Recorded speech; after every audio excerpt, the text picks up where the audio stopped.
Secondary sexual characters. You have learnt in 6th chapter that testes and ovaries are the reproductive organs. They produce the gametes, that is sperms and ova. In girls, breasts begin to develop at puberty and boys begin to grow facial hair, that is moustache and beard. As this feature help to distinguish the male and female, they are called secondary sexual characters. Boys also develop hair on their chest. In both boys and girls, hair grows under the arms and in the region above the thighs or the pubic region. Secondary sexual characters क्या है कि जब तक childhood का as चल रहा होता है तब तक मेल और फीमेल दोनों की ग्रोथ एक जैसी होती है, लेकिन at the age of puberty यानी जब रिप्रोडक्टिव ग्रोथ होना शुरू होता है तो girls and boys they develop in different manner. Now in girls the breasts begin to develop at puberty because in all the mammals, not only human beings, all the mammals, females can feed their babies. So in this sexual changes, secondary sexual changes, in girls the breast begin to develop and the boys begin to grow facial hair. अभी facial hair का कुछ application नहीं, उपयोग नहीं होता, but it is a sign that boy is in the age of adolescence. You might have seen in the birds also some features start appearing like the male koel, it begins to sing. Then in case of some birds, some head यानी उसके सिर के ऊपर कुछ ऐसे रंगीन चीज़ें आ जाती है. So this is the indicator that the age of adolescence is reached. So mustache and beard यानी दाढ़ी और मूछे मेल में इंडिकेटर है कि अभी एज ऑफ एडोलसेंस यानी चाइल्डहुड से एडल्टहुड तक की जर्नी उसकी शुरू हो चुकी है. तो in the childhood the development is same. In the age of adolescence male and female developments are different. Boys also develop hair on their chest, यानी the body hair start becoming prominent.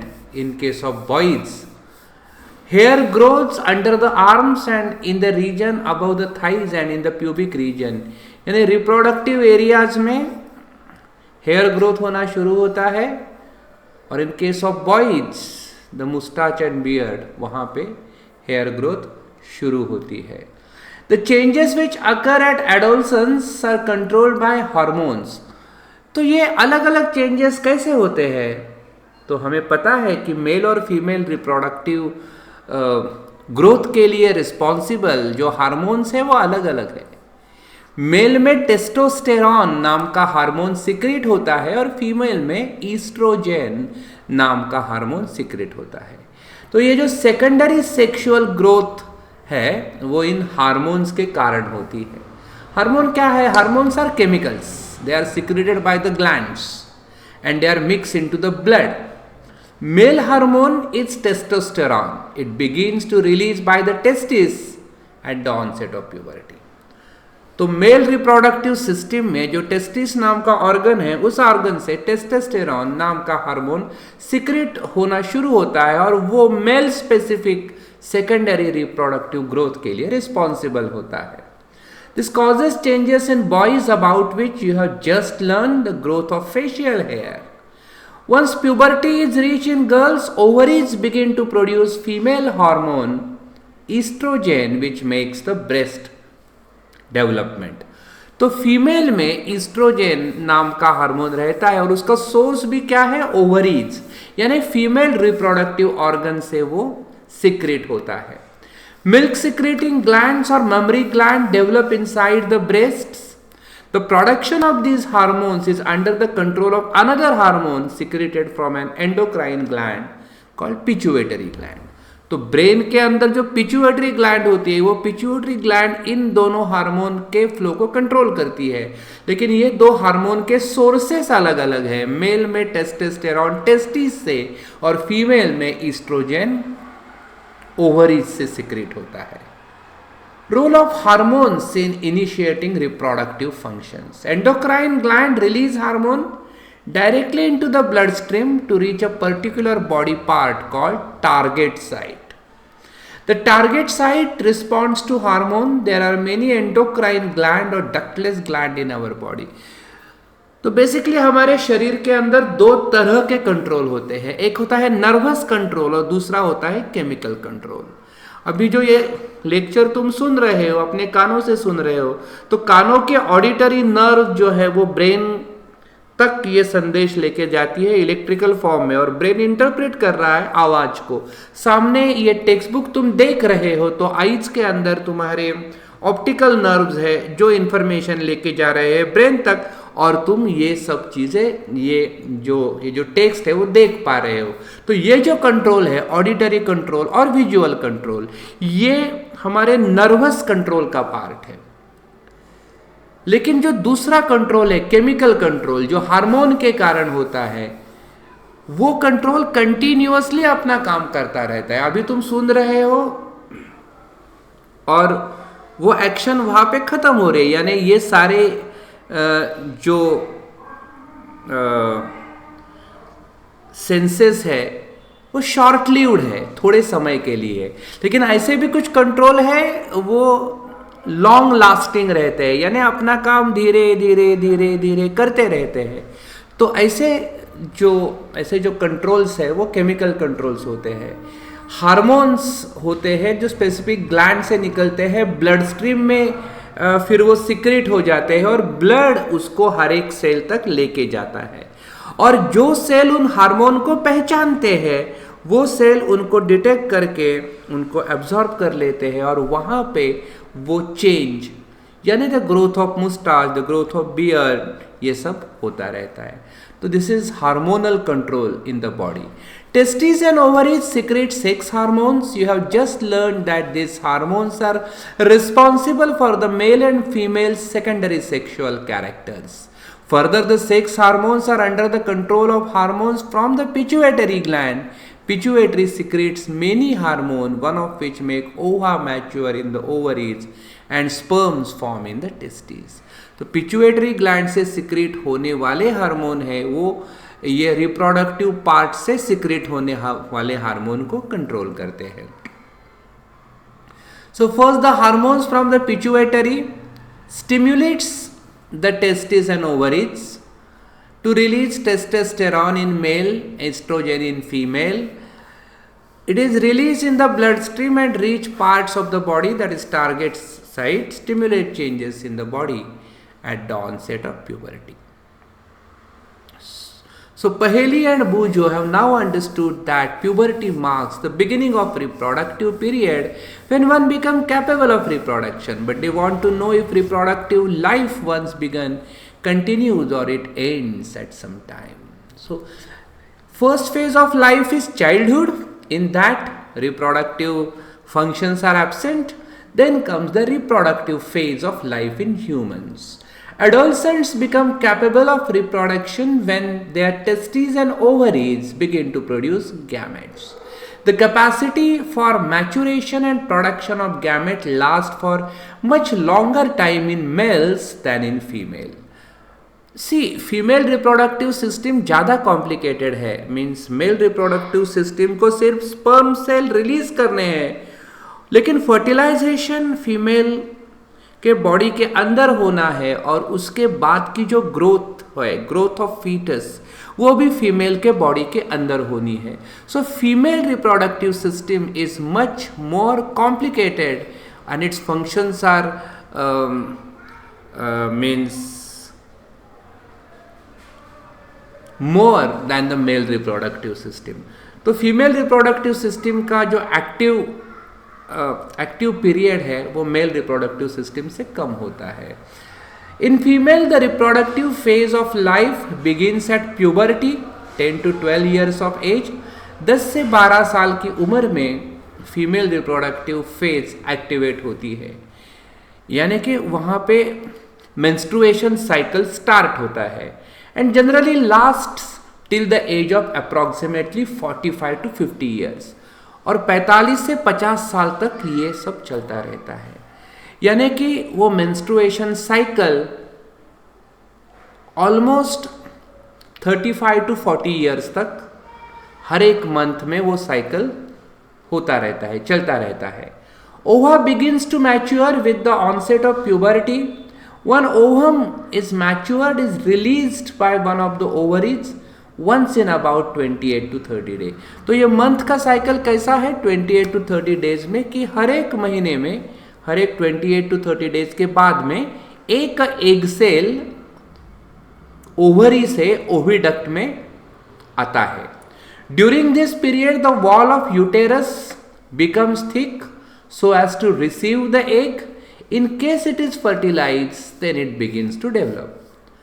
तो वो जो 28 से 30 दिन का cycle है, एक cell हर एक बार ओवरी में आता है. एक सेल जब ओवरी में आता है तो फिर in anticipation of fertilisation uterus start building thick blood vessels to receive the egg. कि अगर फर्टिलाइजेशन होता है और अगर वो जाइगोट और जाइगोट के बाद जो एक सेल का सिस्ट बनेगा वो अगर इम्प्लांट होना है तो उसके एंटिसिपेशन में ये सब चीज़ें हर महीने यूटेरस में होती रहती है. अगर फर्टिलाइजेशन होता है तो फिर फीमेल बॉडी में प्रेगनेंसी की प्रोसेस आ जाती शुरू होती है.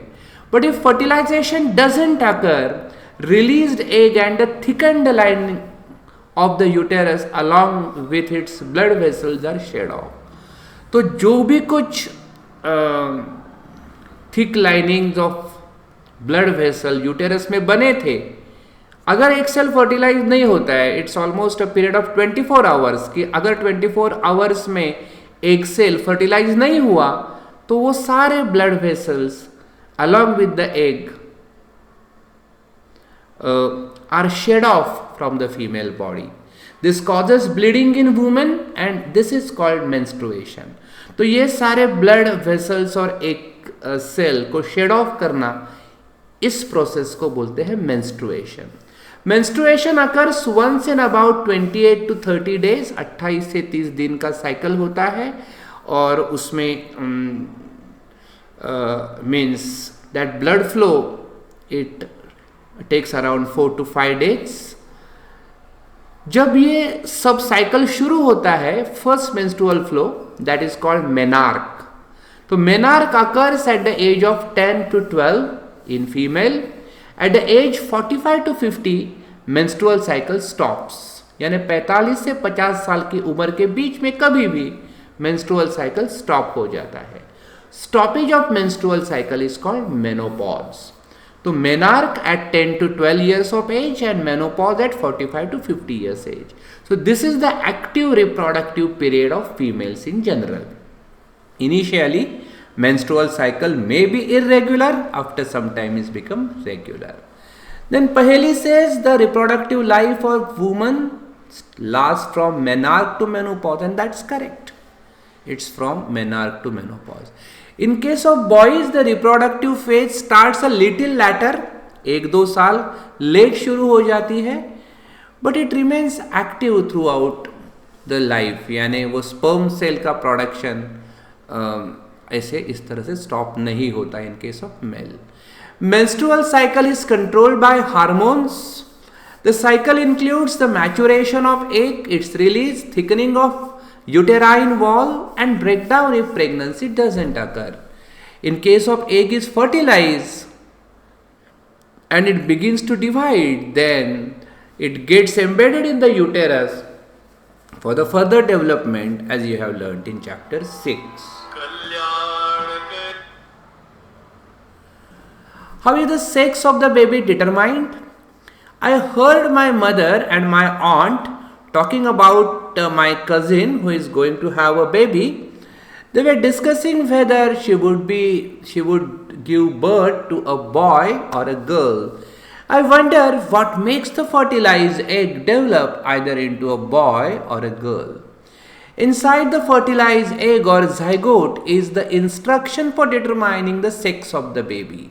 This instruction is present in a thread-like structure called chromosomes. In fertilized egg, chromosomes are present inside nucleus of every cell. All human beings have 23 pairs of chromosomes. 2 chromosomes out of these are called sex chromosomes, namely X and Y. A female always has 2 X chromosomes, while a male has 1 X and 1 Y chromosome. Gametes have only one set of chromosomes. यानी इसमें क्या दिया है कि human being में 46 chromosomes है, यानी कि 23 पेयर्स है. इन 23 पेयर में से 22 आर ऑटोसम, यानी सिमिलर क्रोमोसोम्स आर देयर. और जो 23rd क्रोमोसोम है वो फीमेल में XX ऐसा ही रहता है, यानी वो भी ऑटोसम है, सिमिलर है. लेकिन in case of male 23rd pair is X and Y chromosome. अभी जब मेल और फीमेल गैमेट्स बनते हैं तो इन 46 में से सिर्फ 23 क्रोमोसोम उस रिप्रोडक्टिव सेल में या गैमेट में आ जाते हैं. अभी 22 तो ऑटोसम है, तो वो तो मीन्स 2 में से कोई भी एक आएगा. जो 23rd है सेक्स क्रोमोसोम, वो फीमेल में हमेशा एक्स क्रोमोसोम ही आएगा फीमेल गैमेट के अंदर, यानी एक सेल के अंदर. क्यों? क्योंकि उसमें 2 एक्स है, एक्स ऐसा पेयर है, तो हमेशा एक्स ही आएगा फीमेल गैमेट में. लेकिन मेल गैमेट में जैसे कि 22 ऑटोसम आ गए तो 23rd आइदर एक्स आएगा या फिर वाई आएगा. तो ये जो स्पर्म सेल या फिर मेल गैमेट है, that will determine the gender of the newborn. अगर स्पर्म सेल X क्रोमोसोम वाला है और वो फर्टिलाइज करता है एग सेल को, तो फिर we will have a female baby, female child. और अगर स्पर्म सेल में Y क्रोमोसोम है और वो अगर फर्टिलाइज करता है एग सेल को, then we will have a male child. So 50, और ये स्पर्म्स कितने होते हैं? There are millions of sperms there. 50% of them are X and 50% of them are Y. So if the sperm with X chromosome fertilizes the egg, then we will have a girl child, and if Y sperm fertilizes the egg, we will have a boy child. So there is perfectly 50-50 chances of girl and boy child in human being.